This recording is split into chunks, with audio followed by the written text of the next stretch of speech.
Hey tubers, welcome back to Not So Sunny Florida. I decided to try my luck and I wanted to make a reference. Hey friend, welcome to Conundrum Contingencies. I'm on YouTube. How you doing, man? I'm okay. You got some feet? You know I haven't even cashed yet. Are you a survivalist or a prepper like I am? You are? Where are you from? Vietnam. Vietnam. I'm from Kansas City. Welcome to America, man. Oh, we have a pampero. You know what? I wanted to catch a sheephead, but I haven't been able to catch one yet. Oh, sheephead. Yeah. Sheephead. Okay. What I really hate catching those stupid, steely bull catfish. I get tired of them. I see a lot on Skyway. Oh. Skyway a lot. Well, my name is Garland Davis. What do they call you, man? What do you go by? You got a nickname? Nickname? Yeah. Name? Nomeo? No, my name Pam. Pam. Yeah. Oh, that's a cool nickname. Yeah. Anyway, I was trying to talk to my viewers about preparedness, and you got a good camera, right? yeah, pretty good. It's like a GoPro, but it's a clone. It's a GoPro clone. Ultra 4K, Wi-Fi. Somebody catch some fish? I just got here, man. I've been trying to set up, but you popped up now. What I was getting ready to tell before we met Fam here is that it is a good idea to carry a Yellow Pages in your car, because I noticed nobody else ever talks about that. And since Fam is putting the pressure on me, let me go ahead and cast right quick. Oh, the cord was broken. All right. Yeah, it's not what it used to be. All right. So now we got the perfect cast. We got the beverage. We got Fam. How about the water over here too deep or not? This is my first visit to this particular beach, sir, so I'm not sure. But maybe we'll catch something live and on film. Okay. Now, I was going to reference John in the Prepared Mind. Looks like he's getting ready to start raining. He started prepping in his late teens, and I might have that man beat. Because, like I said in an earlier video, nice to meet you, fam. Good luck to you. So, like I was saying, I started prepping at an early age, probably earlier than John did, because my mom was a needy person, and I wanted to be the opposite of that. I wanted to be able to help people. As far as being helped, not so much, but no man is an island, and no man can make it in it by himself. Even Fam can probably tell you that. So I got the beverage, I got my script. No bites yet, but that was my first cast. Anyway, like I said, the Yellow Pages in the back of the car is a good idea. I remember one of the things that encouraged me was an incident where I found this RF switch on the ground. I kept it for about 6 months, and then my mother had a bootleg come over to install cable for it. He was getting ready to splice the line. I said, hey, wait a minute, I think I got something that might fit there. And then I went and got that little RF switch, kind of like the old Atari game switches. And he thanked me, and the look of pride on my mom's face said it all, because I had saved her some house on. He might have been able to raise his price some. When I was like 14 or 15 years old, I already knew that the local, most likely the closest bomb shelter in my part of Kansas City was at a little middle school called Muncie, because they had signs up. But being the kind of boy that became this type of man, I called the disaster hotlines, and I asked them, quite frankly, I said, where's the closest bomb or fallout shelter? And then some guy got on the line and said, we can't release that information until the time comes. I said, sir, I hate to tell you, but when the time comes, your switchboard's going to start smoking, and I won't be able to get through anyway. He said, sorry. So I don't know why they would want to withhold that information. He said something about calling a panic or something stupid like that. I don't know. But since we're out here in the wild blue and I don't have any bites yet, let's talk about some self-induced shtf like before. All right. So hope that's a good vantage point. I'm ready for action. All right. Now, let's see here. Okay. I got pulled over for driving while suspended in Independence, Missouri. While I was there, you know, the people were nice, but the cops, they did this racial profiling thing, and I'm not saying I mean, they just happen to run my tag, but generally that's what they get, because I remember my late friend Doris Devine Johnson invited me to an all-girl party. I was like, I like those odds. And then she said, you're not going to feel uncomfortable? I said, no. And then she said, I asked her, where is it? She said, Independence. I was like, had too many problems up there. Good place to work, but not so much partying after dark, because other blacks have told me stories about people being followed home and cops running up on them to make sure their beer container wasn't open and this and that. So, you know, I never had any problems in the daytime. But anyway, so I get pulled over, and the cops take me into custody, and this other guy is a white guy. We'll just call him Elliot since I don't know his name. And the cops were kind of hickory. You know, they had the police top like a regular deputy, but the rest of the uniform was cowboy boots and jeans. Now, they were very civil to me, and they were very civil and nice to him. We came in separate cars, but I noticed they didn't bother to cuff me, and they didn't bother to cuff him, so I know he had to have some lightweight charges like I had. So the head deputy, he looked just like Billy Bob Thornton of Monsters Ball fame. Anyway, the deputy said, stand behind that line, and we both did so. Next thing you know, our friend Elliot went on. Why'd you get behind me? You shouldn't have did that. You'll hear from my lawyer. I'm a member of the ACLU. I just worked a 16-hour day. I'm an All-American. This isn't right. And he kept going on, and then about 5 minutes later, the head deputy started to rub the hairs on the chin. He said, you're about to get it. You're about to get it. He said it just like that. Guy paused for a second. He went back into the rant. I'm an All-American. You're going to hear from ACLU. I'm going to call my lawyer. You should have did that. This, that. Next thing you know, old Billy Bob picked up the phone, said a few words, hung it up. About 3 minutes later, the goon squad showed up. 3 big motherfuckers with full rag gear, batons, masks, boots, elbow pads, the whole shebang. They had gloves. They had everything you could have except for a gun, and they had the billy club. Man, they grabbed that guy. The deputy grabbed one arm, and then they tried to force him through the corridor. You guys remember in Passenger 57 when the guy was getting ready to get sucked out of the plane, his legs were sticking out? That's how much force they used to get that guy out of there, but he was able to hold him off for a second. The deputy came back into the fray, broke the guy's grip, and then they ushered him to the back. For about 30 seconds, I didn't hear anything. Then all of a sudden I heard 3 muffled grunts. I heard,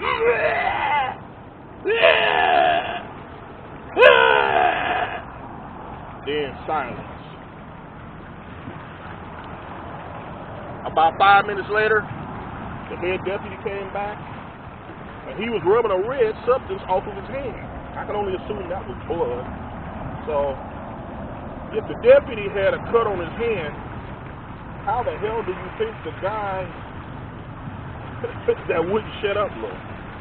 Now, that's a lot of drama and self-induced shit in the fan just because you don't want to shut up. Yeah, he's American. He's got a right to free speech and all that, but was it really worth it? You know, I went to a jail in Georgia. Guy got mad because I got up to get a drink of water one time. I said, man, I still got rights.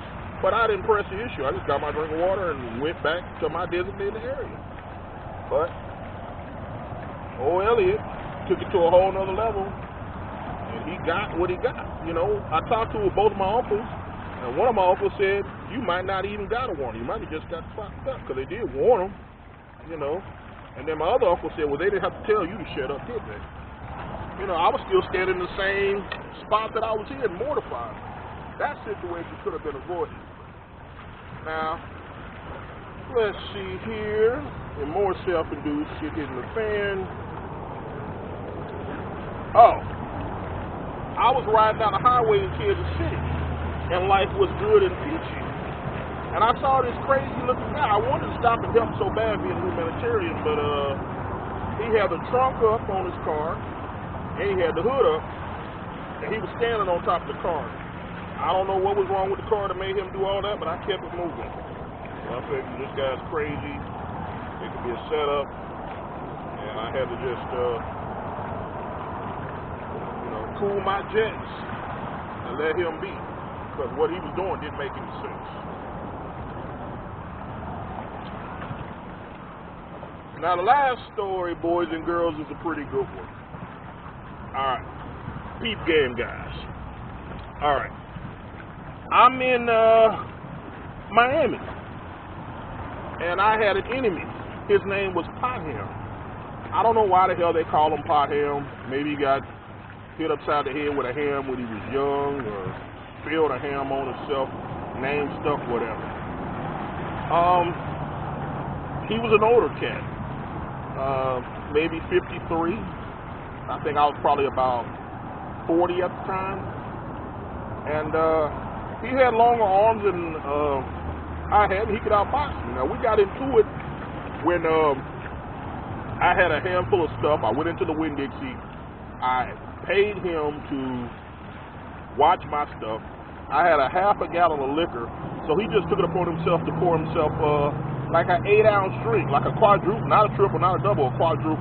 I'll let that go because I figured I'll get my groceries and I'll be on my way. When I came out of the store, I found out he gave my groceries from the first store and the stuff that I got from the Dollar Tree to his girlfriend. And he gave me back what was left of the liquor, and I went off. Now, I was already a little bit tipsy, and he got the best of me that day. But every dog has his day. You know, I didn't chalk it up to, oh, I was drunk, and that's why he beat me. He was just a better man that day. He wasn't a better person, he was a better man. I let that go, you know. But it cost me about $27. And I was never real happy about that because I hate to get cheated. You know, I offered to pay the man. I did what I was supposed to do. So anyway, I heard that when his girlfriend found out, she ended up throwing the stuff in the trash, which that didn't make me feel any better, whether it was true or not. So I was minding my own business, you know, sitting at a bus stop, and a woman came up, and I didn't offer her my seat because the last couple of times that I had offered a woman a seat, she told me no, so it kind of got out of fashion for me. Next thing I know, he used that as an excuse to hit me, and he didn't even know the person that was standing there at the bus stop. So we started going at it, toe-to-toe, blow for blow, like Blue on Popeye. All right. Now, I was doing the best I could, and I knew I couldn't really outbox him, even completely sober. And first, we were both throwing blows and missing, but by this time, cars were lining up like it was Saturday Night Main Event or Showtime Boxing or something like that. What I didn't know at the time, the cops were watching us fight. And although the cops didn't care for me when I was in Miami, they hated that guy because he was a bully. He battered the elderly. He battered his girlfriend. He battered my handicapped friend who was sitting there with the cops, and he told me the story. Barbados, that was his name. So I didn't know this at the time. So the cops watched us fight in the hope that that guy, Potham, would get his ass kicked. This was some heavy-duty stuff for me because I realized I could have actually lost another fight, and I wondered what would have happened had I lost. But anyway, the force was with me, as they say. So, like I said, the crowd formed, cars, traffic stopped to watch the fight because it was a long, drawn-out battle. When I realized that, of course, I couldn't outbox him, I finally decided, I was on the wrestling team for a little bit, so I threw a fake haymaker to draw him in, and when he tried to counter and swing, I took him down. When I took him down, he put me in a headlock. So rather than waste a whole lot of time trying to break my way out of the headlock, I reached down there and I squeezed those nuts and I made peanut butter out of them. I got a nice, strong, tight fist and I can palm a basketball. I used to be able to bench 360. I squeezed for about 30 seconds, and then I heard Potham. He looked at me and he said, his arms open up, he said, I can't do this anymore. And he faded into black. When he faded into black, I straddled him and I started beating the hell out of his face. A bystander said I was punching him so fast, so hard, my hand looked like a machine. After I got tired of doing that, the girl started oohing and ahhing and screaming, and then I started kicking him. About 10 kicks to the face, I heard a siren come on. And the only thing I could think about was the 7 months and a day that I spent in jail for beating up the last asshole that deserved it, the one that stole my laptop, and dared to brag and rub it in for 30 days.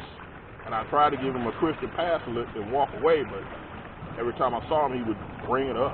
So when I heard that siren, I thought about all those bologna sandwiches that I had eaten, all those push-ups that I did. I got to the point where I was like Herschel Walker doing 400 push-ups a day. I was like, no, this isn't going to work. So I grabbed my beer and my 10-speed, and I rode out of there. Now, when the fight was in the middle and Pothead was actually winning the fight, he saw his uncle. And I was trying to give him, hey, man, you won. His uncle said, hey, let's just go home. It's like, nah, uncle. He pushed his uncle out of the way. Then when I got the upper hand, his uncle had a real sad look on his face. I saw Pothead about a month later, and Pothead tried to blame me for the fight. Then he said his uncle wasn't shit. I said, how the hell is it your uncle's fault? Your uncle tried to get you to stop when you were winning. How the hell is it my fault? You hit me for no reason, and you already owed me money. It's your fault. Finally, he admitted it was his fault. But before we had that heart-to-heart, he said he tried to have me set up. I said, really? He said, yeah. He said, I brought my son up here with his pistol. But he said, when my son saw that it was a preacher that I was fighting, he shook his head, got back in the car, and drove off. So, I don't know, guys. I'm not catching any fish, but certainly was a good story. You see, I talked about the yellow pages. Oh, yeah. Recently, guys, I met a model. And the model didn't seem to know anything about her craft. And we had some fun, and I wined her and dined her and all that. But I told her, I said, listen, you need to learn the lingo. You need to get some of those how-to books, modeling for dummies, modeling for idiots, and you need to network and put your name out there. I told her, I said, whatever you do not do a backseat babes of South Florida, triple penetration chicks. I said, once you do a video like that, you're going to have a real hard time getting to Hollywood. It's not impossible nowadays, because somebody did manage to do it, but you know, everybody can't be Vanessa Del Rio or that dark-haired chick that now she's a mainstream actress. I can't recall her name. So I said that to say this: if you don't know how to fish, you don't know how to hunt, and you have interest in it, you need to learn how to do it now while you're not under stress. And I have Fish for Dummies, and I have Religion for Dummies. So I wholeheartedly encourage you to, do your research now, while you still can. Learn from older people that know. Take a little bit of time to learn your craft, because, if my friend, if she goes out there, I don't know if they call it interviews, but she goes out there to the modeling agency and she doesn't know jack squat, they might not want to take the time to teach her everything. If you go hunting and camping and fishing somebody, they may not want to take time to teach you everything. So you might want to learn something while you have the luxury of doing it without the stress. So I don't think I got one. Probably call a wino shoe or something like that, or a Conundrum rock. I don't know. Well, dog, y'all messed around and caught something live and direct. Looks like the crazy preacher has caught himself a catfish. This one of them stupid bullheads. Yeah, this one of them stupid bullheads. They eat it about anything, but at least I did show you guys that I do have skills like Shaquille. God bless each and every one of y'all. Thanks for tuning in to Conundrum Contingencies. Please like and subscribe if you haven't done so already. And if you don't believe, learn to read. Like Bugs Bunny used to say, it's tragedy. But if you don't prep, y'all, it's going to end in tragedy. Me and Star Kiss, we out.